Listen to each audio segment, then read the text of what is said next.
Myanmar security forces have brutally driven out 500,000 Muslim Rohingya from northern Rakhine state, torching their homes, crops and villages to prevent them from returning, the UN Human Rights Office says.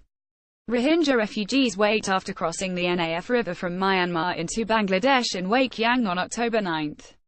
Photo AFP FRED DUFOUR A refugee crisis has been mounting since August when state authorities and the military cracked down on the impoverished coastal state, which is home to an estimated 1 million Rohingya.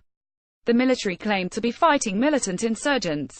The Rohingya, a minority Muslim group in the Buddhist country, have long faced persecution, been denied citizenship, and have been effectively stateless since the passing of a citizenship law in 1982.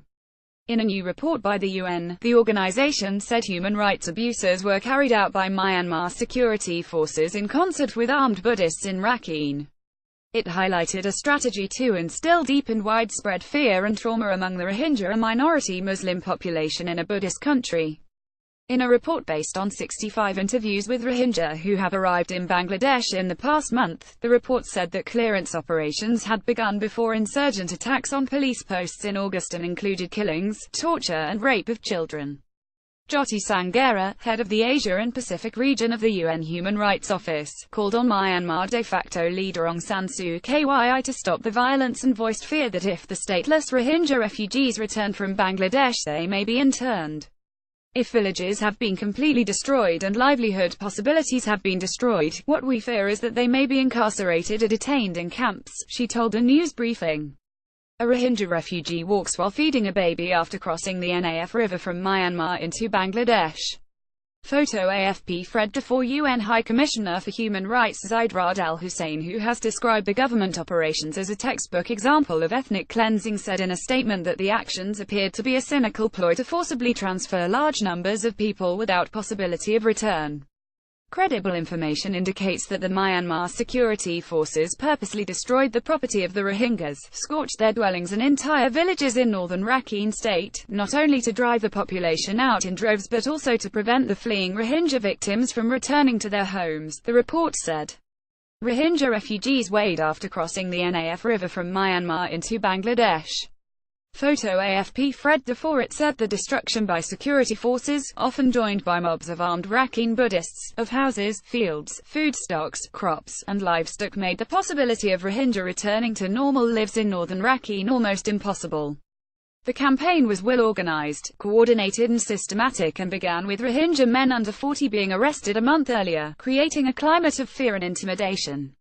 We are not in a position to make a finding of genocide or not, but this should in no way detract from the seriousness of the situation which the Rohingya population is currently facing, said Thomas Honecker, who led the team that went to Cox's Bazar, Bangladesh, to conduct interviews. It was highly likely that Myanmar security forces planted landmines along the border in recent weeks to prevent Rohingya from returning, he said, citing doctors treating injuries. Violence continues despite growing international condemnation of the crisis. The military campaign is popular in Buddhist-majority Myanmar, where there is little sympathy for the Rohingya, and for Muslims in general, and where Buddhist nationalism has surged. Myanmar, on Tuesday, launched its first bid to improve relations between Buddhists and Muslims since the eruption of deadly violence inflamed the communal tension and triggered an exodus of some 520,000 Muslims to Bangladesh. The UN documented Myanmar security forces firing indiscriminately at Rohingya villages, injuring and killing other innocent victims, setting houses on fire. Almost all testimonies indicated that people were shot at close range and in the back while they tried to flee in panic, the report said. The report quoted a 12-year-old girl from Rotherdong Township saying the security forces had surrounded her house and started shooting. It was a situation of panic. They shot my sister in front of me. She was only 7 years old. She cried and told me to run. I tried to protect her and care for her, but we had no medical assistance on the hillside and she was bleeding so much that after one day she died.